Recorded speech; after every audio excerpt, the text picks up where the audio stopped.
Hey, what is up, everybody? I hope you're doing well. Thank you so much for tuning on to this channel today.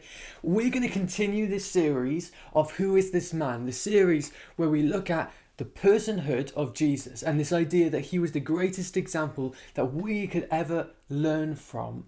And we're going to continue this series today as we start to talk about isolated Jesus. Isolated Jesus. So stay tuned as we explore who is this man?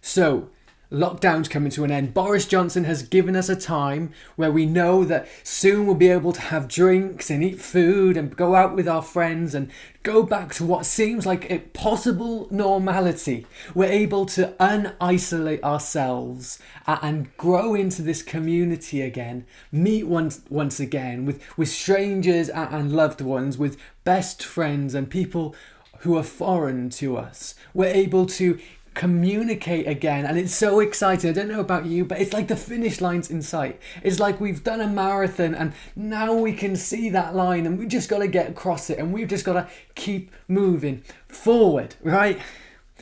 But lockdown has taught us a lot. Lockdown has taught us a lot about isolation and what that means. And lockdown has taught us about how we can, as a people, as a country, as a nation, how we can feel so lonely and isolated.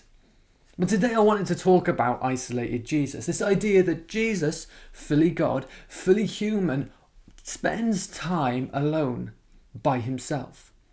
We're going to root this in Luke 5 verse 12, where we see this scripture unfold. Jesus heals a man with leprosy. It says this: while Jesus was in one of the towns, a man came along who was covered with leprosy. When he saw Jesus, he fell to his face to the ground and begged him, "Lord, if you are willing, you can make me clean." Jesus reached out his hand and touched the man. "I am willing," he said. "Be clean." And immediately the leprosy left him. Then Jesus ordered him, "Don't tell anyone, but go show yourself to the priest and offer the sacrifices that Moses commanded for your cleansing as a testimony to them." Yet the news about him spread all the more, so the crowds of the people came to hear him and to be healed of their sicknesses. But it says this in verse 16, "But Jesus often withdrew to lonely places and prayed." Jesus often withdrew to the lonely places and prayed. It's funny because we talk about this series, this moment, this season that we find ourselves in of isolation. But I really feel like we need to learn something about being isolated. As we start to get ready to go back into what is normality, normal life, schools are starting to allow children to come back in. We're soon going to be in a position to be able to go out and meet with our loved ones. We need to remember that the most greatest example we can learn from, Jesus Christ, often withdrew to lonely places and prayed. There is power in isolating ourselves. There is power of drawing ourselves back from community.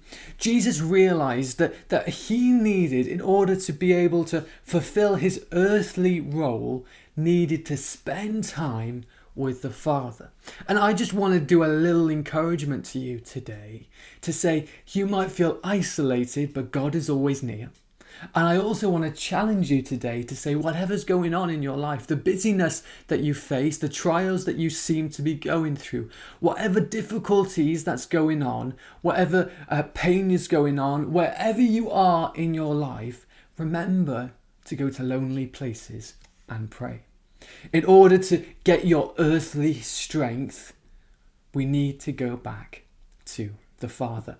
I had to self-isolate at the beginning of lockdown, before Boris even gave an announcement. I had to self-isolate when I was at Regent's Theological College in my flat. But I was surrounded with people that I loved. I was surrounded with community that I loved. And when I spent time with the people who were in my flat, when I spent time with my mates, when I spent time with them, I had the most fun that I've ever had at college. We had so much fun. We had so much laughter. We just messed about and just broke up our days into these fun-filled days where we were able to have the time of our lives whilst in isolation. Well, what Jesus does in this moment that we read in Luke is he isolates himself, but not to be alone. Not just to be by himself in a solemn place, thinking to himself and not talking to anyone, but he manages to isolate himself with the person that gives him the most strength.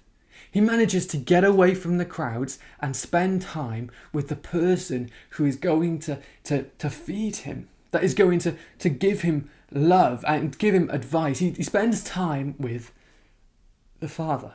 And this is my encouragement, this is my challenge, this is what I'm saying to you, is when we do isolate ourselves, let's not spend time by ourselves, just thinking to ourselves, just spending time with me, myself and I. But when we isolate ourselves, let's remember to bring the Father back into our circumstances, back into our community.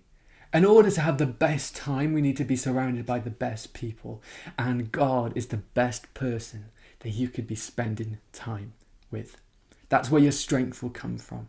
That's where you'll find that you're able to go far.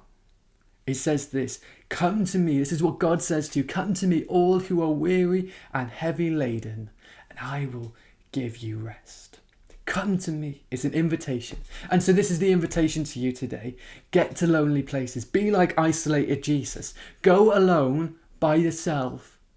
Even in this busy world, even in the excitement, let's not forget that as soon as we're allowed back out to meet with people, to spend time with the Father. I've been Ben Tugwell. Thank you so much for listening.